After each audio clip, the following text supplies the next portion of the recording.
ಏನಿಲ್ಲ, ದೀಪ ಅವ್ರನ್ನ ಮಿಸ್ ಮಾಡ್ಕೋತಿದ್ರು.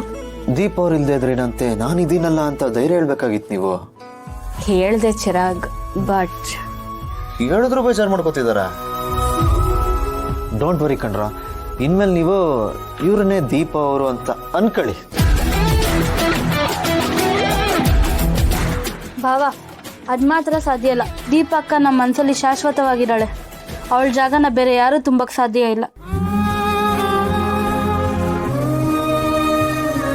ನಾನೇ ನಿಮ್ಮ ದೀಪ ಅಂತ ಹೇಗೆ ಹೇಳಿ ಗೊತ್ತಾಗ್ತಿಲ್ಲ. ಸ್ವಲ್ಪ ದಿನ ಅಷ್ಟೆ, ಕರಾಳ ಸತ್ಯ ಹೊರಗೆ ಬಂದಮೇಲೆ ನಾನೇ ದೀಪ ಅನ್ನೋ ಸತ್ಯ ನಿಮ್ಮೆಲ್ರಿಗೂ ಗೊತ್ತಾಗತ್ತೆ. ಆಮೇಲೆ ನೀವು ಖುಷಿ ಪಡ್ತೀರಾ. ಇವರಿಬ್ರು ದೀಪ ಅವ್ರ ಬಗ್ಗೆ ಎಷ್ಟೆಲ್ಲ ಪ್ರೀತಿ ಇಟ್ಕೊಂಡಿದ್ರು, ದೀಪ ಅವ್ರ ಮನ್ಸು ಮಾತ್ರ ಇನ್ನೂ ಕರಗ್ತಾನೆ ಇಲ್ವಲ್ಲ. ನಾನೇ ದೀಪ ಅಂತದ್ದು ಯಾವಾಗ ಸತ್ಯ ಒಪ್ಕೊಳ್ತಾರೋ ನಾನು ನೋಡ್ತೀನಿ. ಎಮೋಷ್ನಲ್ ಸೀನ್ ಮುಗ್ದಿದ್ರೆ ಬ್ಲಾಕ್ ಶಿಫ್ಟ್ ಮಾಡೋಣವಾ? ವಾಟ್ ಚಿರಾಗ್, ಯಾಕೆ ಶೂಟಿಂಗ್ ಅವ್ರ ಥರ ಮಾತಾಡ್ತಿದ್ದೀರಾ? ನೋರಿ, ಜೀವನನೇ ಒಂಥರ ಶೂಟಿಂಗ್ ಇದ್ದಂಗೆ. ಆ ದೇವರೇ ಡೈರೆಕ್ಟ್ರು. ಅವ್ನ ಆ್ಯಕ್ಷನ್ನು ಕಟ್ಟು ಹೇಳ್ದಂಗೆಲ್ಲ ನಾವು ಸಾಮಾನ್ಯ ಜನರು ಇರ್ತೀವಲ್ಲ, ನಾವು ಕಲಾವಿದರು ನಟಿಸ್ತಾ ಹೋಗ್ತಾ ಇರ್ಬೇಕು. ಮಜಾ ಏನಂತಂದ್ರೆ, ಜೀವನದಲ್ಲಿ ಖುಷಿ ಯಾವಾಗ ಬರುತ್ತೆ, ದುಃಖ ಯಾವಾಗ ಬರುತ್ತೆ ಒಂದು ಗೊತ್ತಾಗಲ್ಲ. ಬಂದಂಗೆ ಸ್ವೀಕರಿಸ್ತಾ ಆ್ಯಕ್ಟಿಂಗ್ ಮಾಡ್ತಾ ಇರ್ಬೇಕು.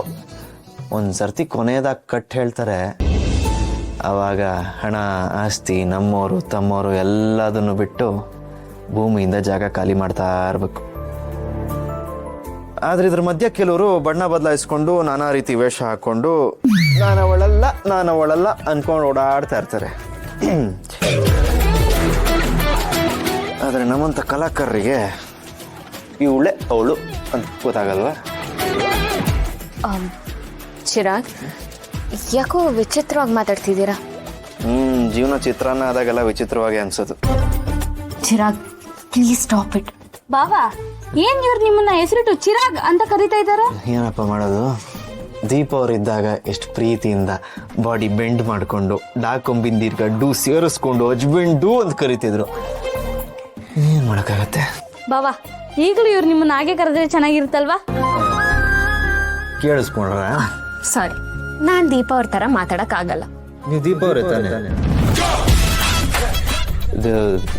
ದೀಪ ಅವ್ರ ಥರ ಅಲ್ವಾ? ರೀ ಪ್ಲೀಸ್, ಒಂದೇ ಒಂದು ಸರ್ತಿ ನಿಮ್ಮ ಬಾಯಿಂದ ಆ ರೀತಿ ಕರೀರಿ. ಮಳೆಗಾಲದಲ್ಲಿ ಐಸ್ ಕ್ರೀಮ್ ತಿಂದಷ್ಟೇ ಖುಷಿ ಆಗುತ್ತೆ ಜೀವಕ್ಕೆ. ಕರೀರಿ ಮೇಡಮ್. ಮೇಡಮ್ಮ ಅಕ್ಕ ಅಂತ ಕರೀರೋ. ಮತ್ತೆ ನೀವು ಚಿರಾಗ್ ಅಂತ ಕರಿ ಅಲ್ವಾ? ಅದಕ್ಕೆ ಕರೆದ್ರು ಪಾಪ ಹಂಗೆ ಹುಡುಗರು. ಪಾಪದ ಹುಡುಗರಪ್ಪ.